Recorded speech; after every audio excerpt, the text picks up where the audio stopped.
heavy hitters, and we love them. None other than Stephen Conroy, former Labor Senator, former Liberal Senator, Liberal MP, Speaker of the House, and so much more. Carryover champ, Bronwyn Bishop. Bronwyn, the Prime Minister gets caught lying again about the interaction with China. Oh, everyone was told about it. Every level of ministry, yet it's pretty obvious none of that took place. His response to what seemed like a particularly dangerous escalation, and these things have been building for a while, just his blood pressure doesn't go above sleeping rate. Well, he is President Xi's handsome boy. Of course. But he's also the liar in the lodge.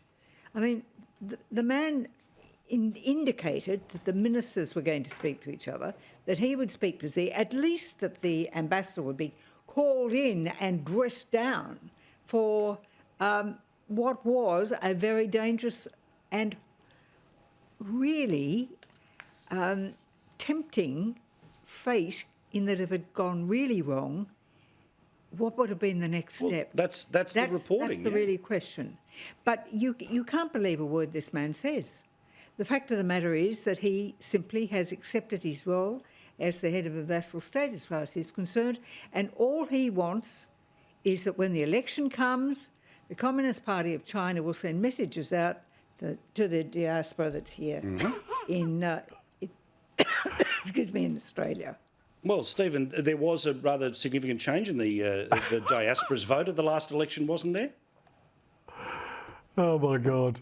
Look, there are two people who you should never take diplomatic advice from. One's Bronwyn and one's me. But Bronwyn went from 0 to 500 there with not a fact in sight. She made some assertions about what she claimed the Prime Minister said. I've been following this issue closely, Paul, as you know. I haven't heard the Prime Minister say any of the things that Bronwyn just claimed to say. I think you've pointed... He said at every level. No, I didn't. He said at every level.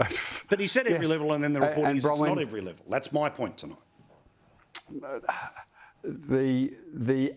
So I repeat, Paul made some good points. Bronwyn just made some factless points.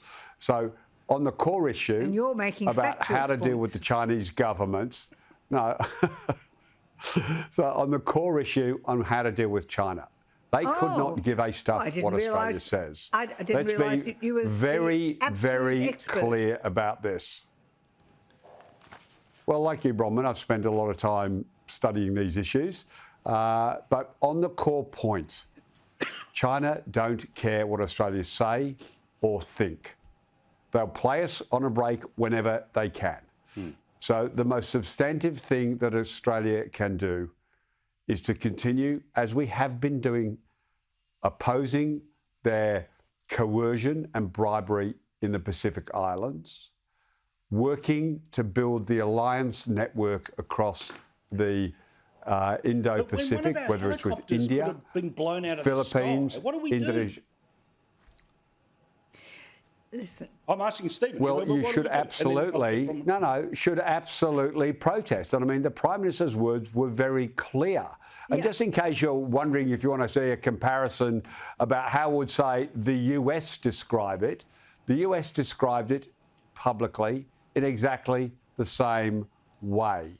So I don't think we're going to take advice from the Liberal Party about foghorn diplomacy designed to try, unfortunately for them and fail, curry votes inAustralia. But isn't this how China wins every time? Absolutely. No one pushes back, and if you do push back, it's accused of being foghorn. Absolutely. The words were used. Define Australia pushing back. What are you actually suggesting Australia do? The Chinese Premier, then until they say, sorry, you're not allowed to come here, you can't get, well, you're not invited in June.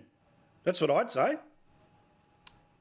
Well, the way diplomacy works, I'm not a fan of it. Let's be very clear, I repeat, I'm not the person you put in charge of chatting to anyone, that's not a friend of ours diplomatically, and I think Bronwyn would be in the same camp, okay? So you actually have to have a level of dialogue.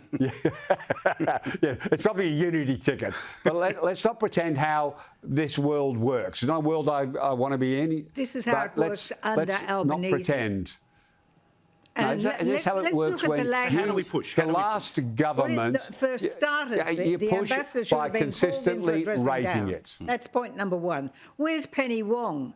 Where's her statement? Yeah, correct. We've got the language that's used, unprofessional and unacceptable. That's what you'd say about a junior in the office who wrote a bad letter. We know where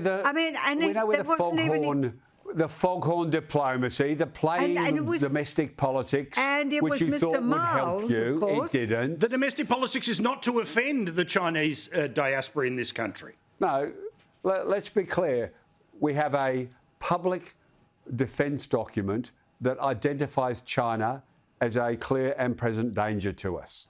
We have an alliance network that we're building across the Indo-Pacific to deal specifically with, I know the government doesn't say it out loud, but let's be clear, to deal Stephen, specifically we've with got China. a